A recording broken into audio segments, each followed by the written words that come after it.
Hi, my name is John Rivera, and I'm here today to talk to you about Adderall. Now, Adderall is a doxyamphetamine, which means that it's a stimulant. So once you ingest it in your brain, it's going to stimulate the reflex of dopamine and start releasing more of that into your system.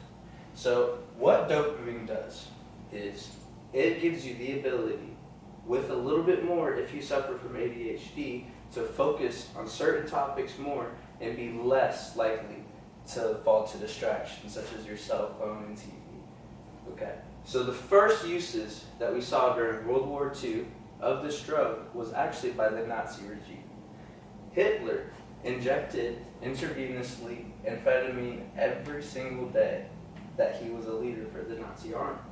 He realized the pros and the benefits of this drug, so he started supplying it to his troops.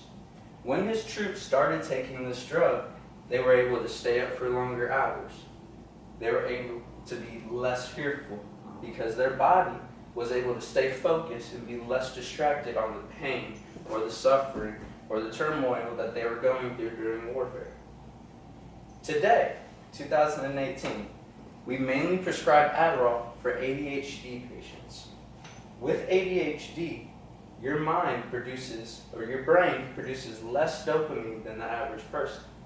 This causes you to be less likely to stay focused on one thing, and it will also cause you to be a little bit more manic because your body is naturally searching for dopamine. And when your body doesn't naturally get enough, it feels that it's agitated. An example for this is a baby.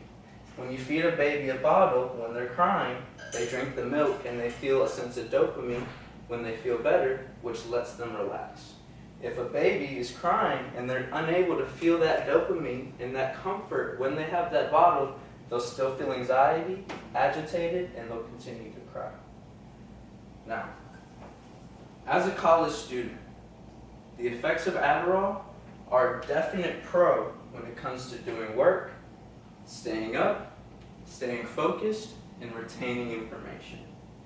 One of the biggest problems with Adderall is lack of awareness and communication about what that drug can do. If somebody is not properly educated on the effects of Adderall and they hear about all the pros that they can get with studying, staying up, and retaining information, then they may take that drug without a prescription and be very ignorant to the effects that it can have on their body and how much water they need to ingest to stay hydrated, and other means such as that, which can give them an agitated feeling and cause them to feel overwhelmed and have a sense of anxiety that is more so than somebody that has a prescription and somebody that knows what they're doing. An example of why this is very important is if somebody has an addiction to stimulants previous to taking Adderall and they feel the sense of euphoria and the sense of additional dopamine. This can be a very, very high-risk situation for somebody to become addicted to Adderall because they will not have that same amount of resistance and reluctance to take it because of their addiction previously.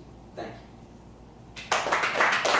I think that's a little over 3 minutes.